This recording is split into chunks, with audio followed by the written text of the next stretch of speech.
Assalamualaikum warahmatullahi wabarakatuh. Alhamdulillah kita mulai masuk 10 hari yang kedua.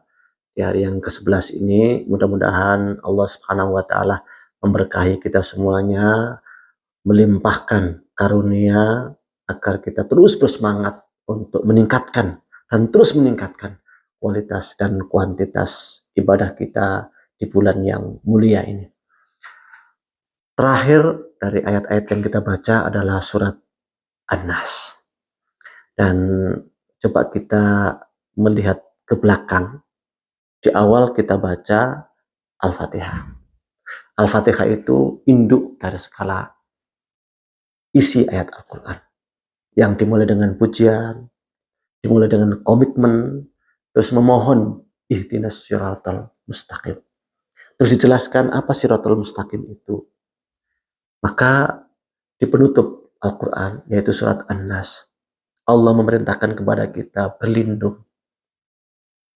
Qul a'udzu birabbin nas, dengan Tuhannya manusia, Malikin nas, raja manusia, Ilahin nas, yang disembah oleh manusia.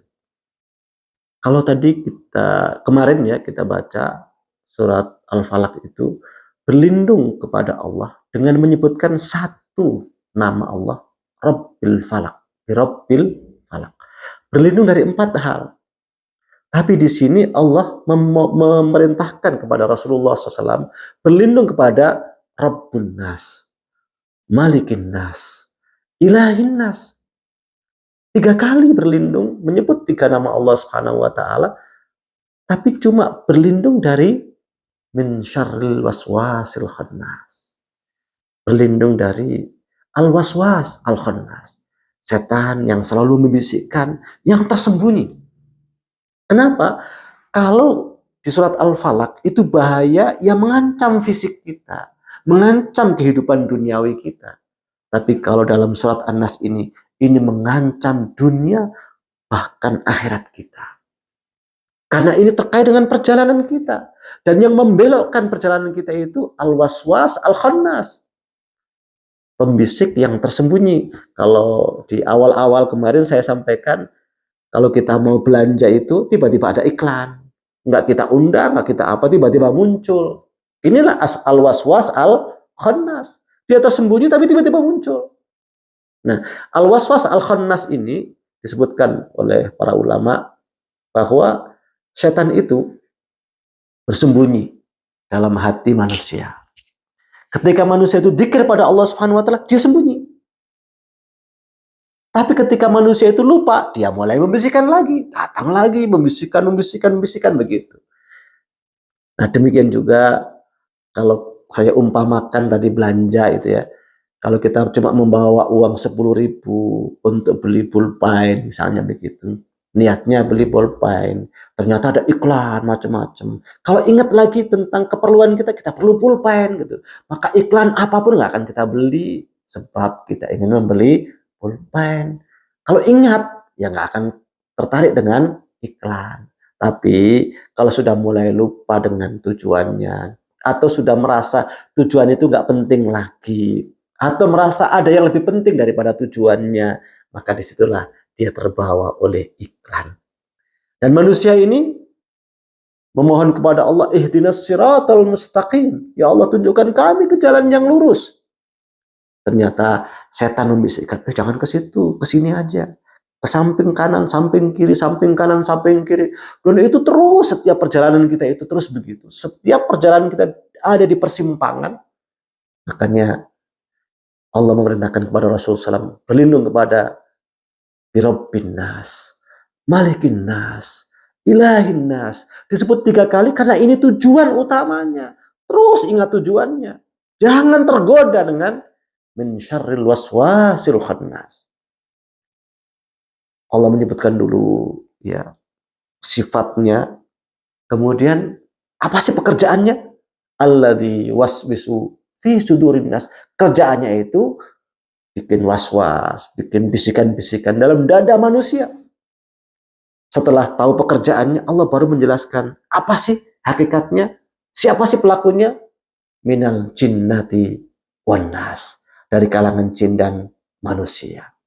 Kalau dari kalangan jin, jelas dijelaskan oleh Allah Subhanahu wa taala, kita nggak tahu bentuknya, nggak tahu di mananya, nggak tahu kedatangannya dan sebagainya. Tiba-tiba ada aja bisikannya. Tapi sebagian ulama mengatakan bagaimana manusia bisa membisikkan? Ternyata dalam realitas bisa juga. Membisikkan lewat telinga, masuk ke dalam hati. Membisikkan lewat kata-kata dalam tulisan, masuk ke dalam hati. Membisikkan dalam bentuk iklan-iklan, masuk ke dalam hati. Membisikkan dalam bentuk gambar-gambar, masuk ke dalam hati. Membisikkan dalam bentuk video-video, masuk ke dalam hati. Karena itulah maka jadikan setan sebagai musuh kita. Dan dalam berteman dengan sesama manusia, bertemanlah dengan orang yang baik, agar kita dibisikin pada kebaikan-kebaikan, dan agar tawasau bil haq wa tawasau bis sabr. Apa nggak boleh berteman dengan orang yang buruk? Boleh. Tapi dengan niat ingin memperbaikinya. Dan jangan menjadi teman dekat. Karena kalau teman dekat, nanti kita bisa terbawa. Dan naudzubillah min dzalik, orang itu nanti bersama orang yang dikasihi dalam kehidupan ini. Namun jangan kemudian karena itu terus menjauhi orang-orang yang jahat. Kalau orang jahat kita jauhi, orang yang buruk kita jauhi, maka siapa yang akan menuntun mereka kepada kebaikan? Temani mereka. Tapi jangan kemudian sampai pada tingkat mencintai mereka sebagaimana teman dekat. Itu jangan. Karena ini berbahaya. Ngambil teman dekat, ngambillah orang-orang yang baik agar tawasau bil haq wa tawasau bis sabr.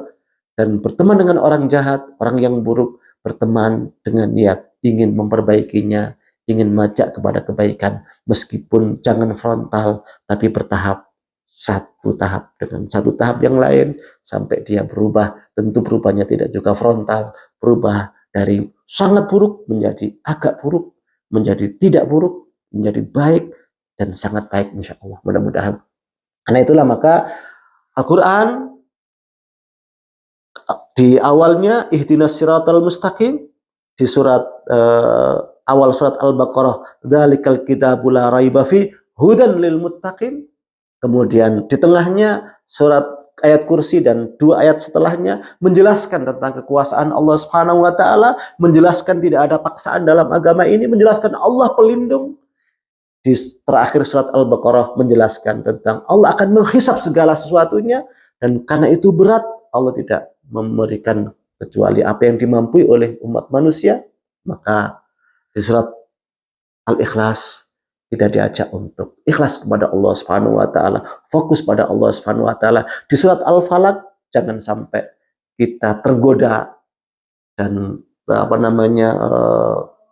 terbahayakan oleh sesuatu yang ada di lingkungan kita, apalagi kita yang membahayakan.